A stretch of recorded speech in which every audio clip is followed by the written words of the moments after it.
بسم الله الرحمن الرحيم. الحمد لله والصلاة والسلام على رسول الله صلى الله تعالى عليه وسلم. ربنا أرنا الحق حقا وارزقنا اتباعه، وأرنا الباطل باطلا وارزقنا اجتنابه. ربنا آتنا في الدنيا حسنة وفي الآخرة حسنة وقنا عذاب النار. هل باسي حسدك فصلك النوي إمام غزالي دا أمزرين وأفرمي: واعلم أن ما يكثر الحسد بين أقوام تكثر بينهم الأسباب التي ذكرناها. يما كومالي سبب من باس كردو ولا عداوة كبر وحب الرياسة هندي شي هاد نفس خوي بيسا. أفرمي أبي أما أقام اللو بزور كات أم حسادة اللي كوار رؤدا خلقك أمشتا بيوست لبيني خويانا. بونمونا مثلا كسيك آسنقر حسادت بعلمي مثلا عالمك نابات بقرأ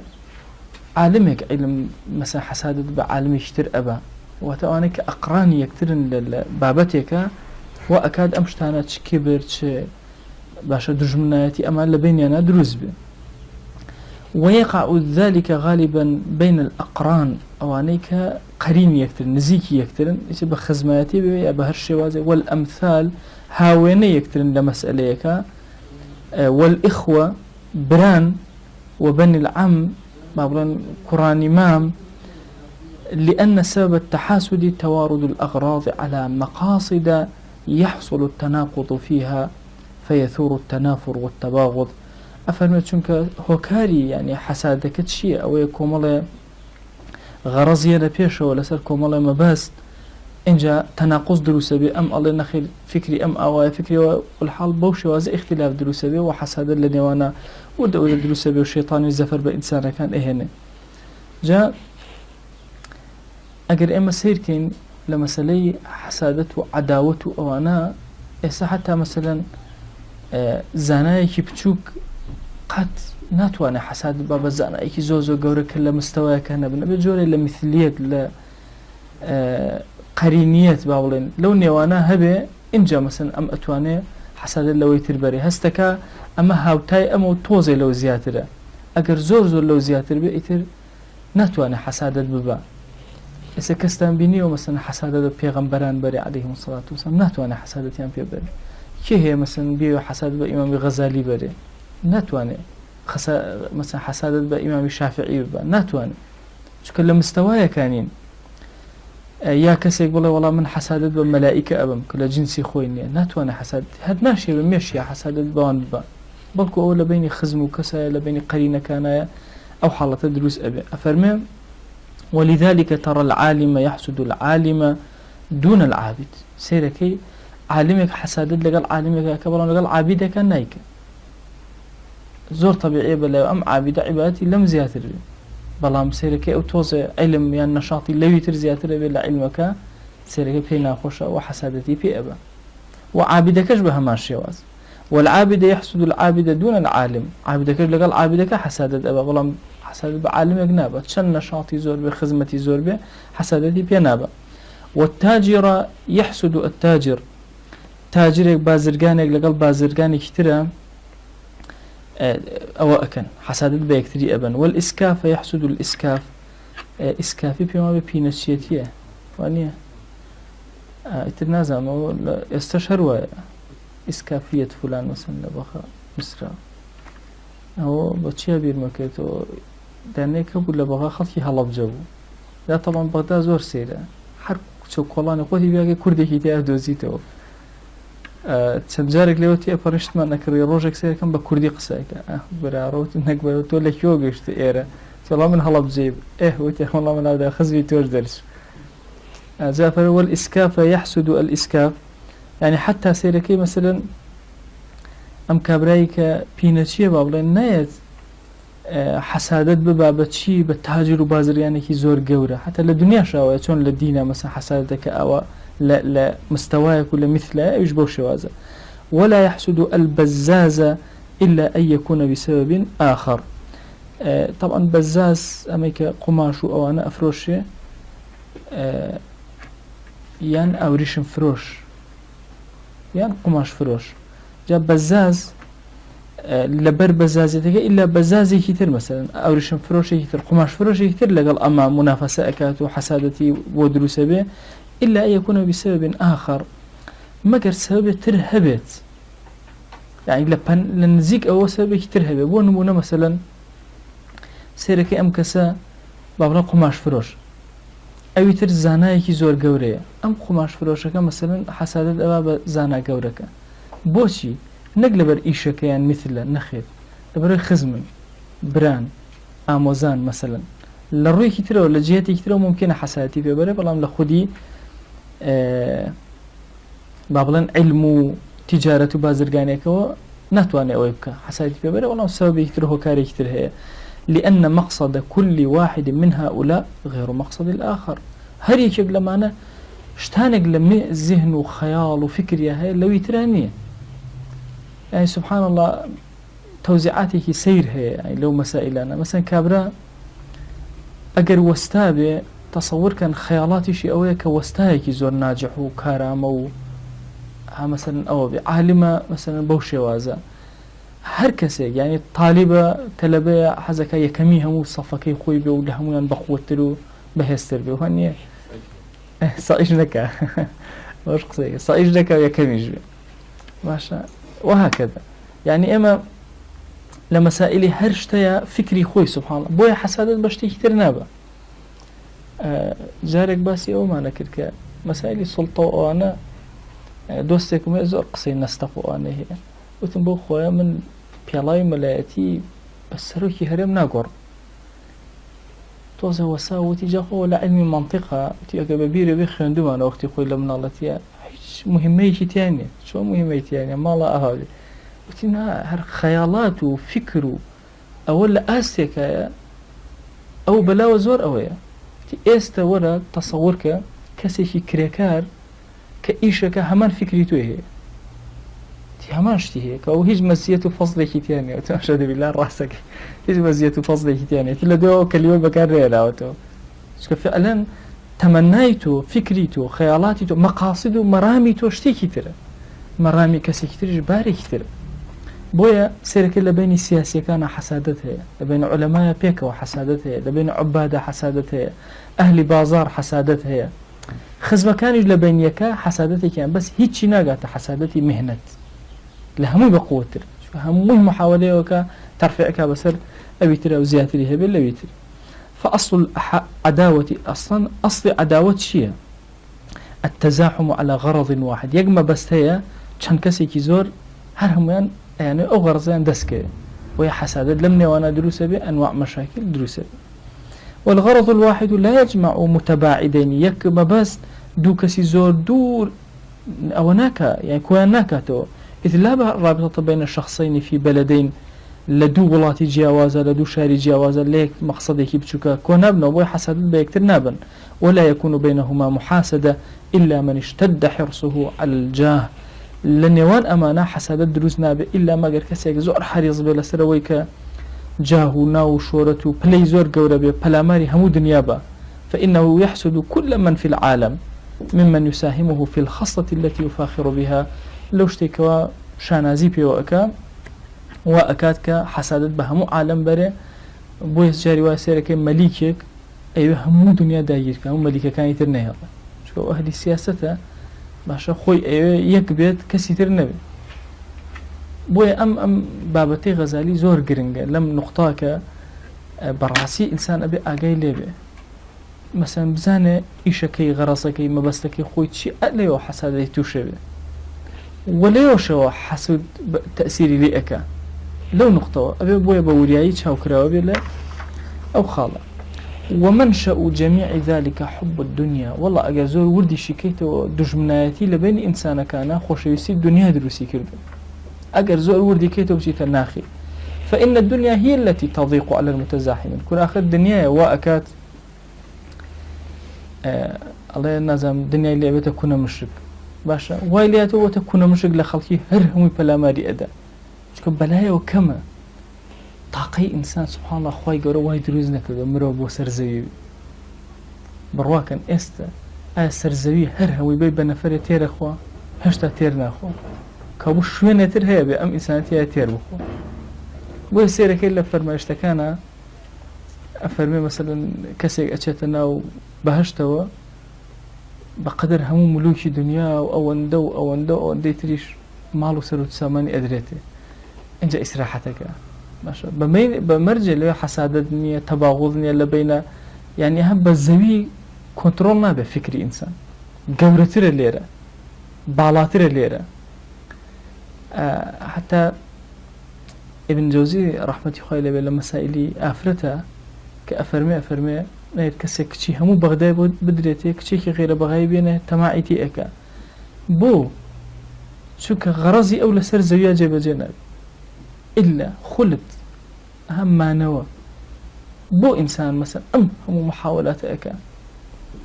زۆر حەزی بمانەوەی حتى لە شوێنێکە ئیمامی غەزالی ئەفەرمێ ئینسان بۆ حەزی لە مناڵە بۆچی یانی ئەڵێ تەنها لەوەی بۆنی خولدی لێەکە هەستەکە لێەوە ئەمێنێتەوە ئەگەر خۆشی نەمێنە وەچەی ئەمێنێ حەستەکە لەسەر زەویە شتێکی هەرماوە بۆیە تەنها خولت لە ناو بەهەشتا دەست ئەکرێت هەموو ئەم مەرامانە لەوێ دەسەکەون بۆیە ئەفەرمێ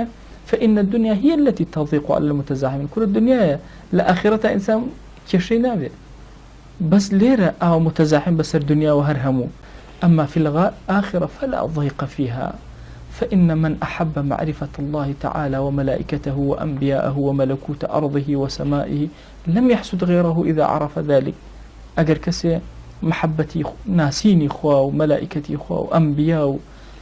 هەرچی ئاسمانەکان و زەوی و مڵکایەتی ئاسمان و زەوی و هەرچی ئەمانە هەیە هەمووی خۆشەویستی ئەمانە لە ناخیە لم يحسد غيره إذا عرف ذلك قد حسادت بەکەس نابا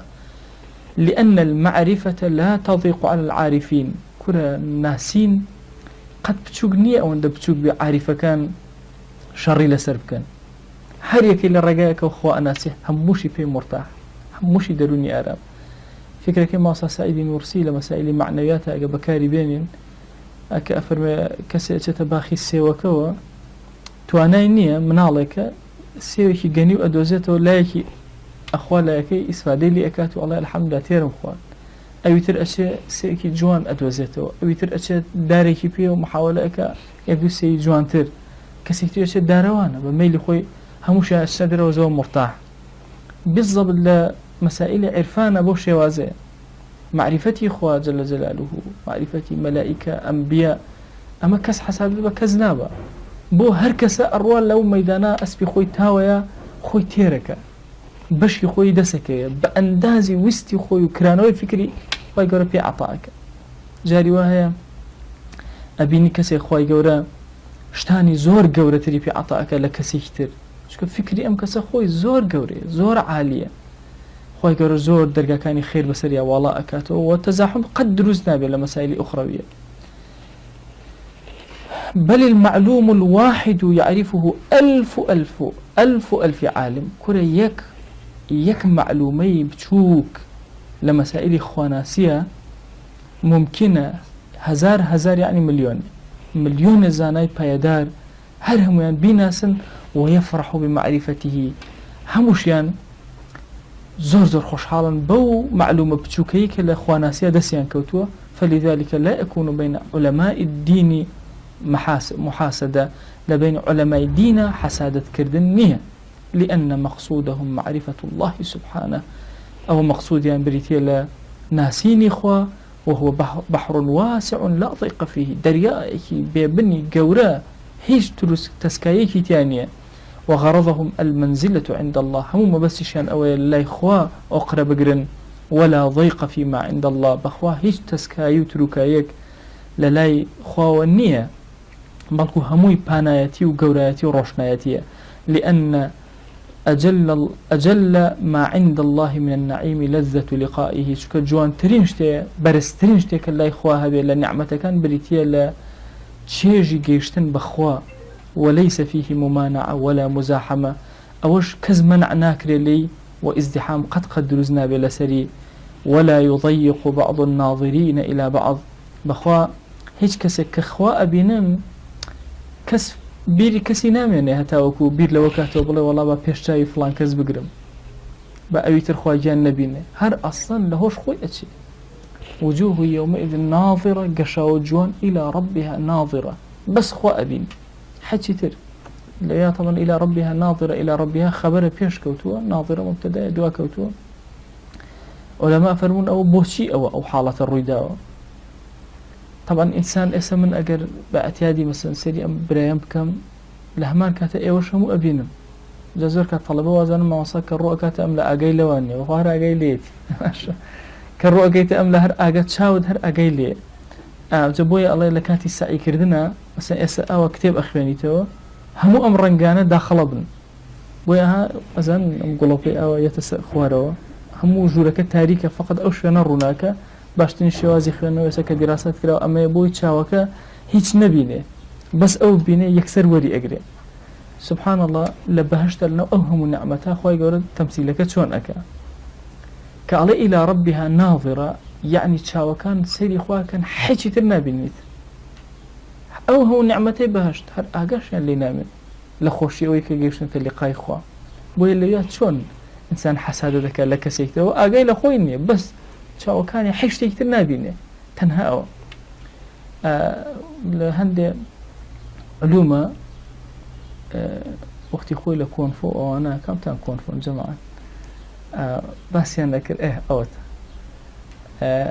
أيوت كمثلا أجر كل هذه خوت لتشاوى كرت كيته ولا سن نقطة لنقطة كاني مثلا أو هدفيته وبوكزي اللي يبدأ مثلا إيش كاني أم شيء فعلا شاي جرو ما يجروش ده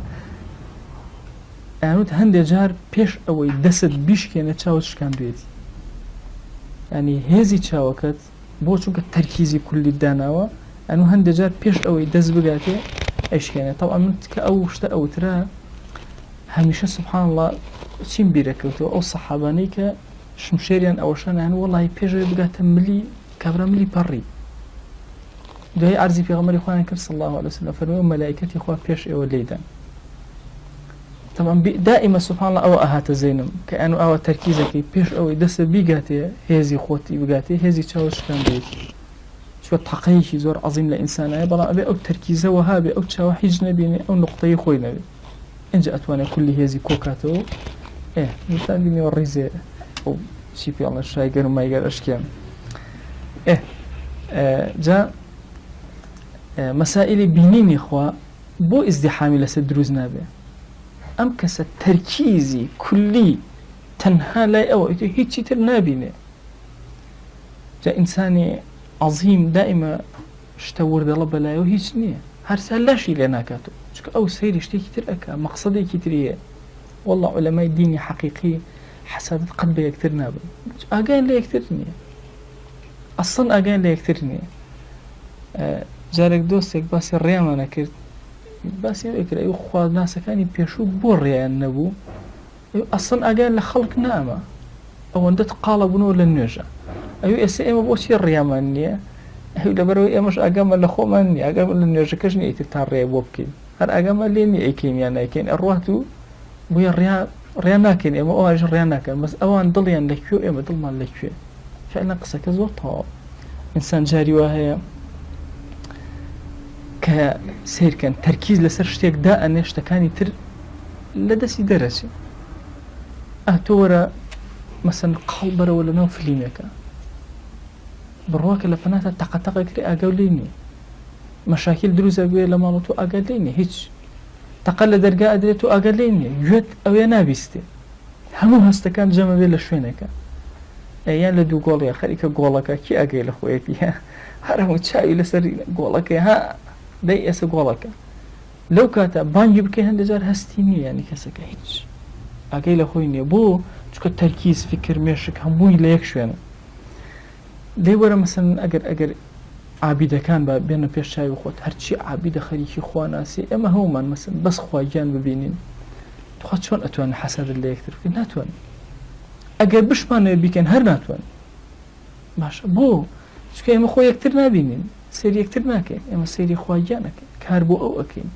بو یتواو اتویته ولو ایشی خوتا چاوت هیچ تر نبینه الا او ما بستو مرامي خوتنا بك هتا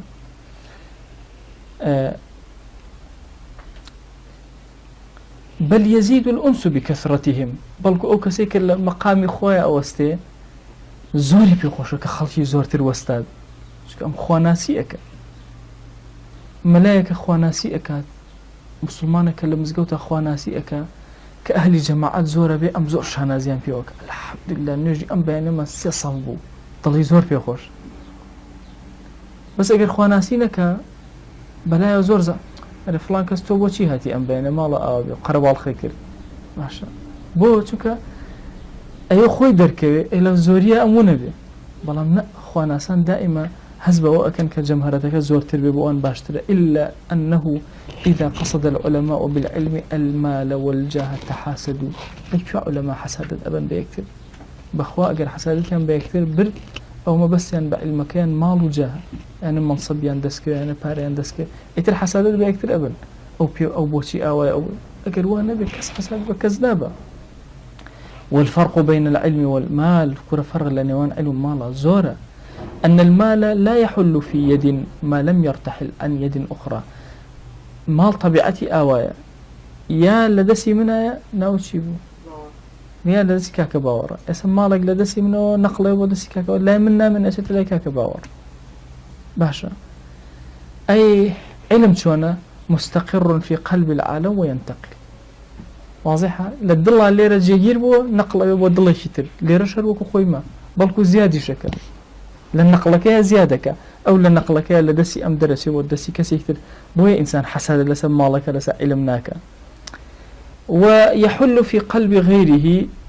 لا ضلي أم شاهي لا ضلي غير أم شاهي بتعليمه من غير أن يرتحل عن قلبه لا ضلي درناتي ولا نهاية له قتش طاونا به فمن عود نفسه الفكر في جلال الله وعظمته وملكه أو كسيك خوي راهنا لسرأوي فكري أم لا يقوري خوابي عظمتي خوابي الرز قدري خوابي ملكو سروت ساماني خوابي صار ذلك عنده ألذ من كل النعيم أو كاتا للاي أم حالتك أم بينيني خوا أم عظمتي خوا أم تشاوكرانو بو بيني ملكي خوا زور بتشيشتر لهرشي نعمتي سرزوي هي لأنه لم يكن ممنوعا ولا مزاحما فيه نا أوي ممنوع بلي منع كرابه نا أوي ازدحامي لسدروس كرابه بهي شوازي هر كسي اتواني أوي بو چونك نقل نابه أم چند چيج ورقري لچيجي أو كم نابتو ويكس حسادت نابه بكس اسا اقد دكز نيوشكن هر كامي كان زياتر خوي مانو أكا أهلا بشي أوان أخوا بشي أوان أخوا بلكو هي أوانيش هي لزتي خوي ورقري أبيش چيجي خوي ورقري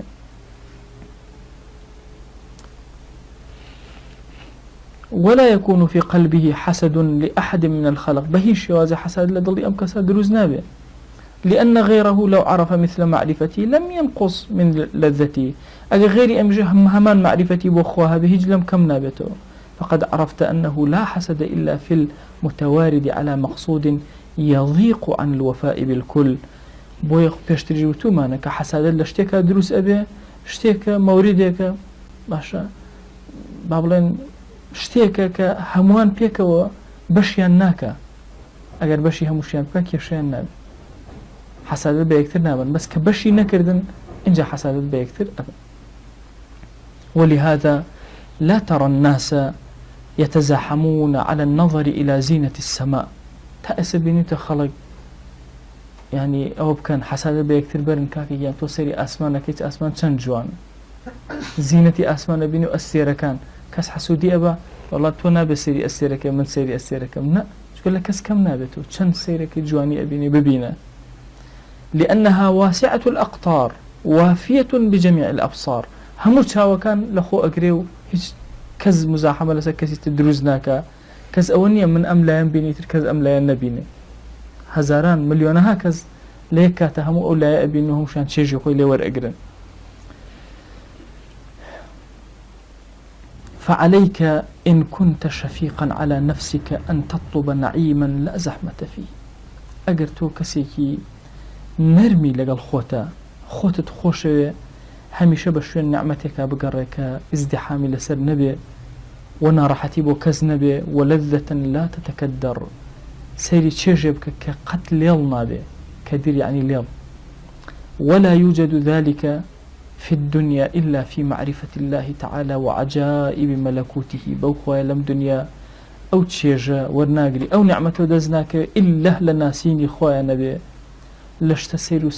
سرسرهن لكاني ملكوتي خوا ملكاتي خوا والله بزورة سئم أجا هر هوان فيك وبشين رجك دانين لو كيوانا بس دراسي قلاكين قلا أنواع وأشكال أجا ما كوي كينو خو ناتوانين يعني استا اسم متحفك تان بيني وهرشي قلاي سرزي بتوانا كوي كاترو خواناتو هرشي حيوانات كوي كانو يعني همو صالة يكوم الحيوانات إنه أدوزرته ولا سرزي هر إنسان عقلي بينا بردو هر نيبينيو لقوفارك هجار خان مو الله رنجي ميرو له رنج نكجور الله هشتا رنج ميرو له بس رنج يعني مش بينا والله هالرش وسور هي ولا قيلو سيابس في جاربار فيها أي بيني سبحان الله السفر قشتك ما كربو منطقة بادينان الرك جلي بادينان كاتها بيني وتشون خط كمالا ميرو لما بيني سبحان الله سورو تقريبا خطيكي زرباو هنديك شان خطيكي سور باو بالضبط أو هاو أو كثير ممكن كروت منك هشتا ما هشتا وياك أنواع أشكال جرّين كان سبحان الله كلا بين أمس بيه لقل أمس زردات يكلنا بو يقدم يرنجي تريدابو لو بينا حتى ورد الزرد بو يا لقل سورك يقدم يرنجي دابو إنجا سورو زور سلام صرما بينك زور سيرم كردواي بو دوستانا ودوتم والله يقل ميرو لبجيايا يكم والله ميرو لنا وقبر والله يخومان وهي هر خلق ورد ببين جوري كتير لميرو لها نوع كتير هي سير كمثلا على مكان جيا كراونتو استا اگر عالمي ابقى سير كي بس بانجا اول ده نوعيتي زور خو بنينايا ناين انسانيه نايقاتي والله ورا بس سير عالمي براسك تصورك ناتواني جماريان كي نوعيته كانيان شلون يعني درقدناي شوانك كم صال شوانا مريوا ابينيش تنبيني ولا عمريا جوركي ونوعكي جارك لحديقة الزهراء لبغداد براز ما بيني برازي بتشوك بغداد كرويشك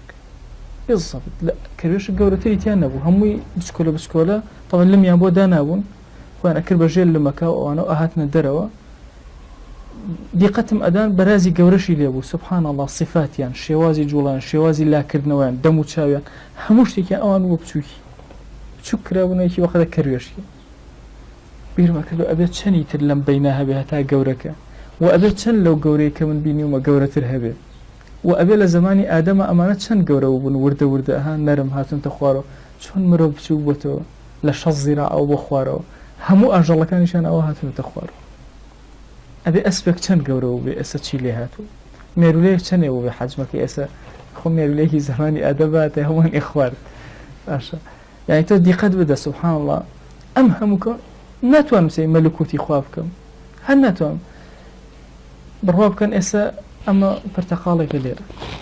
أو يشي شان لي مويا دارا كان أغاتان لي يعني سبحان الله سيرك أما دوان بزلير نارنج مان هيا سندي مان هيا كورا برتقالي شي أمانا مان هيا نازان لاوي شي إن جاتو سيرك أم همو نوعيتا أبيني لي موي زور قورا لي موي هل ناو لي مويا كومل هيا لأنه برتقالات شندين هي لأنه نارنجات شندين هي طبعا سرسور أمينة باشا أم جنسا بو أول تزور تو سيرك تو خو بنينا أم همو تو هر يكي نوعك رنجك سرسور هنار هر يكي رنجك نوعك يعني أماني خواهي قورا ملكوتي خواه لسر زويا يك جور بي بلاي هنارو أوف طاو دابا خواهي هشتا أميكي إيما إيبينين شون دايكيك شون مناليك أبي هر يكي لرنجك بخوا أم داريك استيما بين البرتقال أقريد يا ليمو أقريد هر يكي كان لو يتري الناتش سواء إما درك ما تنكر يا درك ما تنكر دراساتي أما بإما طاونا ملكوتي خو أقل إنسان لم بارا ذهني فكري روحي خوي مجتوى حساد الناخية بهي شوازي نامني بهي شوازي أم تشيجي للنابت ولا ينال ذلك في الآخرة إلا بهذه المعرفة أيضا والله لقيامتي شا معرفتي أمشت جواناني دزناك إلا بونا بك ليرة للدنيا هم يعني ناسيبه فإن كنت لا تشتاق إلى معرفة الله سبحانه ولم تجد لذتها وضعفت فيها رغبتك فلست برجل سيري أو كلمة عظيمة إمام غزالي كان ئەگەر تۆ مشتاق نی بۆ بیتینی خوا و ناسینی خوا، ئەگەر چێژە وەرنەگرتووە، ئەگەر ڕغبەتێ نییە بۆ ئەوی چێژ وەرگری، خەینا چێژی وەرنەگە، بەڵام حەز ئەکەی ڕۆژ لە ڕۆژان چێژ لە معریفەتی خوا وەرگری، ئەگەر ئەو ڕغبەتەشت نییە فەلەستە بڕەجولٍ، تۆ پیاو نیت. سبحان الله ئەم کەلیمەیە. ئێمە طبعا ڕەجول و ذەکەرمان هەیە لە زمانی عەرەبیە، هەموو نێرینەیەک پێوترێ ذەکەر، بەڵام هەموو کەسێک پێوترێ ڕەجول پیاو نەخێر. ئەڵێ جارێک مناڵێک ئەڵێ باوکی هەموو جارەیە بەخوا تۆ حەنایی بە پیاو، ئەڵێ ڕۆژێ بوو بە حاکمی شار وتی بچن بەو حاکمی شاری بەرامبەرم بڵێن، ئەڵێ چۆن ڕای کردبوو لە دەستی باوکی لە شوێنێتر خوا دەتفی لەگەڵەکە بوو بە حاکم، ئەڵێ وتی باوکم بۆ کە لە پچکەن بۆ بێن تا ئێستا چاریەکەم، ئەڵێ وەڵا چون بە حاکمەکەیان وت و ڕێککەوتن ئیتیفاقیەت و باوکیان بۆی هێنا، ئەڵێ نایە بەردەست ها حاجی ئەم بینی تیانەوەڵ ئەم ناسی و تای چۆن نەناسم ڕۆڵە قابیلە ها قسەکە بە بیر ئەڵێ ناوی بە پیاوەها خۆ ڕۆڵە من نەوت گەورە نابی و ئەمانە نابیتە نێر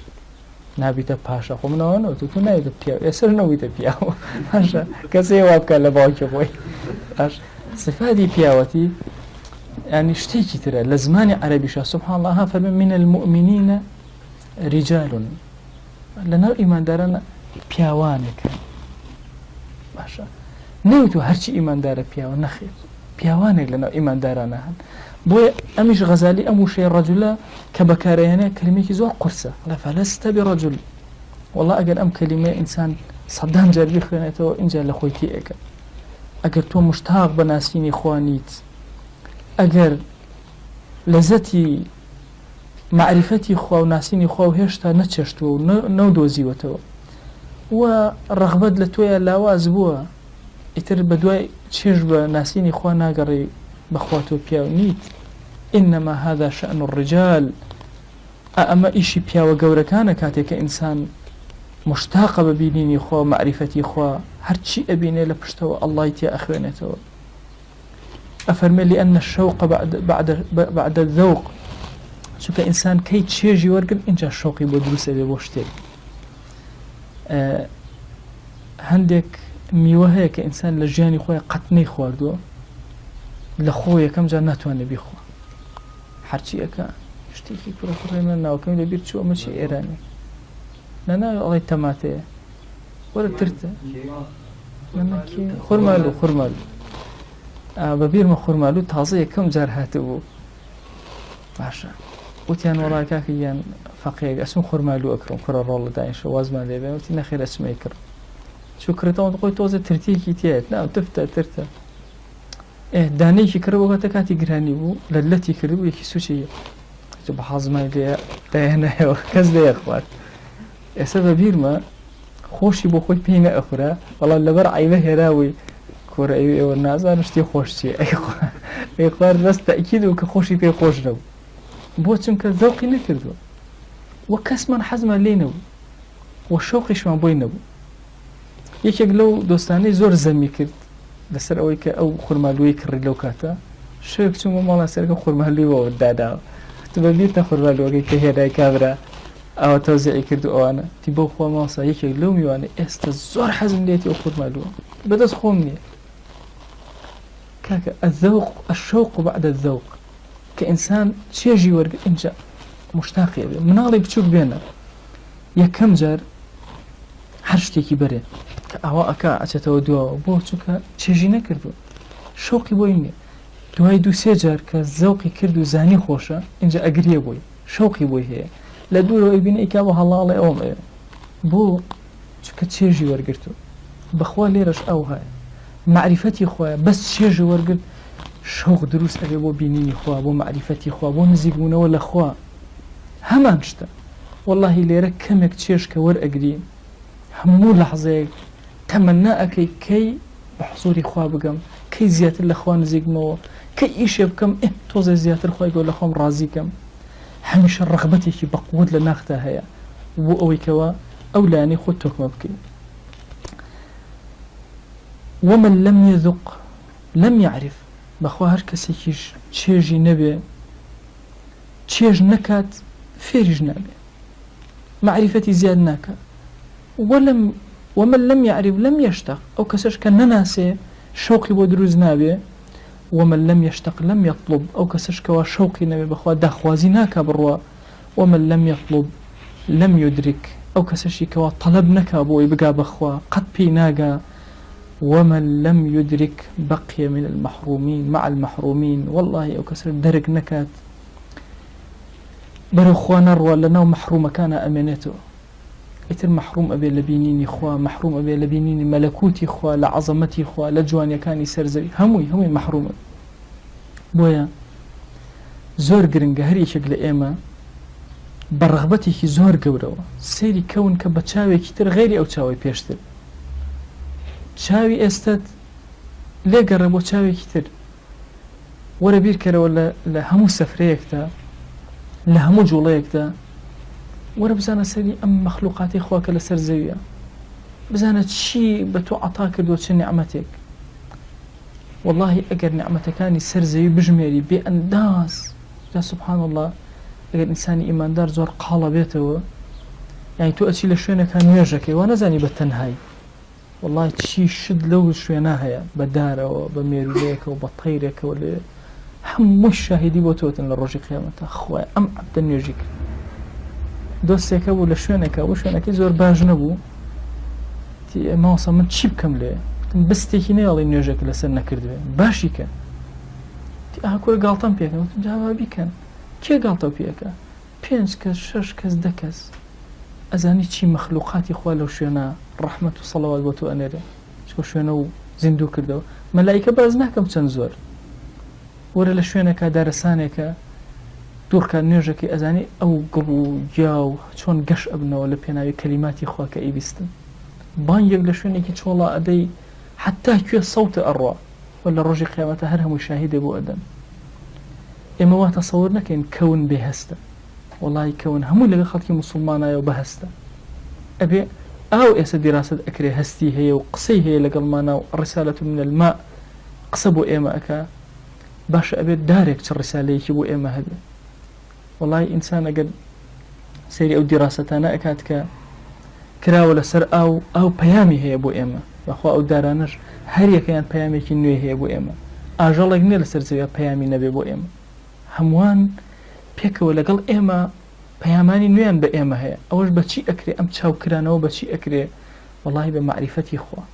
ئەبێت لە هەموو نقطەیەک لەو نقطانەوە ئینسان سیرکە ئەخیرەکەی خوا ببینی ورن هەرچی کافری دنیای کۆی کەرەوە نقاشی ئەم بابەتانەی لەگەڵا بکە بزانە نووز نادا یەکسەر حەچی پێ ناوت هەموو کەون کۆکەرەوە ئایا توانێت دارێک بڕوێنە دروستکە ناتوانێت ئللا ئەوەیە گەنمێک هەڵ ئەدەمە ناو خاک و ئێمە دەسی خوا دارێک ئەچەقێنم و یا ئیلاهی هیچ دەسەڵاتم نییە چاوەڕێ ئەەکەم هەموو ئەوش کە بە عیلم بە من دراوە بریتێ لەمانەوە فێر ببم خۆ ئەبێ ئینسانێت بگاتە علمێکی ئەوە خۆشی دار دروستکە حەزەکەم ئەوتان لا معلوم بێ ئەبێ ئینسان بگاتە ئەو حەلە وهي دائما القرآن ألا له الخلق والأمر إما دائما مناقشة لأمرك إما مناقشة لخلق أو دواني إخوة فيك وهنا همو مخلوقات إخوة لسر زوية لقال همو فرمانا كان القرآن والسنة في غمريان صلى الله عليه وسلم مطابقية كثير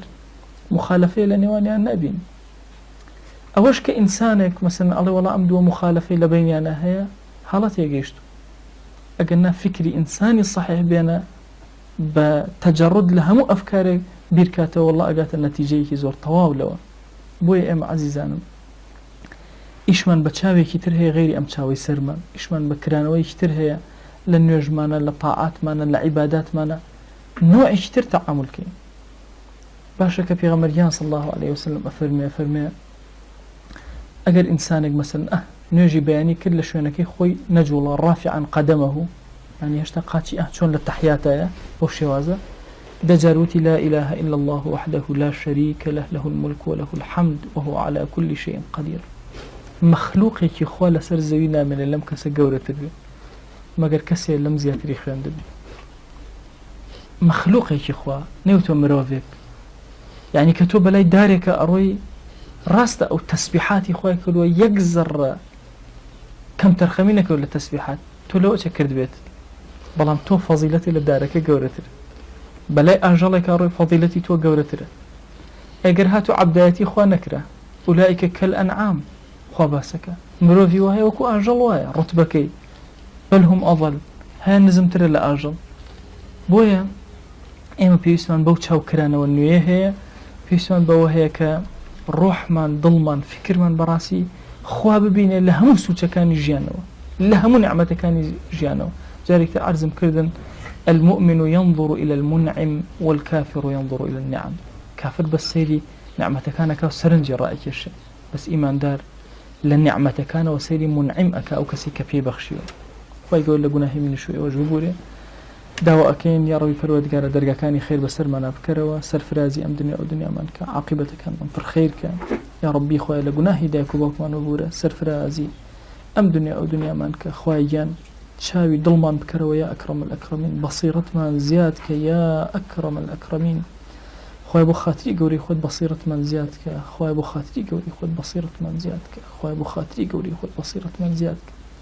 خويا جان دلمان بكروا يا أكرم الأكرمين بو خوا ناسي وطاعة دين داري، خويا دلمان كروا بو خوا ناسي وطاعة دين داري. شاو كان من روشن كروا تشيج من بدري لم جيانا يا رب العالمين بمان يرى لو كساني كليرة زور بقوري أجين يا أكرم الأكرمين. خويا جان داوات لي أكين بناوي جوان بصفتي برزد باسم عظمت هلو كم كوري كمان عفو منك خويا عفو منك خويا عفو منك. خويا جان بزيي ورحمته مهرباني خود بسلمانا ببارينا، خويا بزيي ورحمته مهرباني خود بسلمانا ببارينا. خويا جان إخلاص من زيادك أم درسانا من لي قبولك يا ربي. خويا جان داوات لي أكين بناوي جوان بصفتي برزد باسم عظمت ئێمە لەبەر خاتی تۆ خوای گیان لەم شوێنە کۆ ئەبینەوە خەریکی ئەم دەرسانە ئەبین خوای لێمان قبول بکە، خوای بیکەرە بەرەکەت بەسەرمانە بیبارێنە، چاومانی پێ ڕۆشن کەرەوە، قەبرمانی پێ ڕۆشن کەرەوە، ئەم دەرسانە بکەرە شەفاعەتکارمان لە ڕۆژی مەحشەرە یا ئەکرەم الئەکرەمین. بەهۆی ئەم دەرسانەوە باشمان کە یا ئەکرەم الئەکرەمین، ئیخلاصمان زیاد کە یا رب العالمین، لە گوناه بمان پارێزە یا ئەکرەم الئەکرەمین. خوای گیان هەڵەو کەم و کوڕێک هەمانە پەروەردگارە عەفومان کە لێمان ببورە، بەزەیی بەسەرمانە ببارێنن. تو گەورەی خۆت خوای ممان دەرە دەستی خۆمان بۆ چرکە ساتێکیش یا رب العالمین. خوای گیان هەرچی چاکەیەک پێغەمبەری خوا صلی الله علیه وسلم داوای لێ کردووی ئێمە داوات لێ ئەکەین، هەر خراپەیەک ئەو پەنای پێگرتووی خوایە پەنات پێ ئەگرین یا ربی. خوای گیان سڵاوی ئەم مەجلیسەی ئێمە بگەێنە پێغەمبەری خوا صلی الله علیه وسلم. خوای گیان بەرەکەت بخەرە مانگی ڕەجەب و مانگی شەعبانمانەوە بمانگەێنە ڕەمەضان یا ئەکرەم الئەکرەمین. خوای گیان شەوق و ناخمان زیاتر پەروەردگارە داوات لێ ئەکەین وها لێ بکەکەوە مشتاقیەوە بڕوانێتە معریفەتی تۆ ناسینی تۆ یا ئەکرەم الئەکرەمین یا ربی. خوای گیان ئەم دوعایانەی کە کردمان بۆ خۆمان پەروەردگارە باوک و دایکمان، خوشک و برامان، خزم و کەس و کارمان، ڕەفیق و هاوڵمان، مامۆسا و قوتابیمان، هەر کەس مافێکی لەسەرمان هەیە یا ربی. خوای بۆ ئەوانیشی گیرا بکە. ئامین ئامین والحمد لله رب العالمين وصلى الله على سيدنا محمد وعلى آله وصحبه وسلم تسليما كثيرا أبدا إلى يوم الدين.